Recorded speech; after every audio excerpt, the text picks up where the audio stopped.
How to add tokens in MetaMask. In this video, I'm going to show you how you can add tokens. First of all, open the application.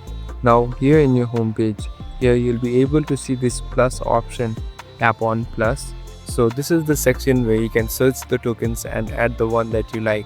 Here on the top at the search bar, search for the tokens. So here I'm choosing one. So simply tap on the tokens that you want to select. Here you can see this left box. Simply tap on it. And now you can simply tap on next. So it will take some time and simply tap on import. So this token will be imported in your home page and you can see everything about it. So it will take some time, you can refresh it and it will be available. Thank you for watching this video. I hope this video will help you.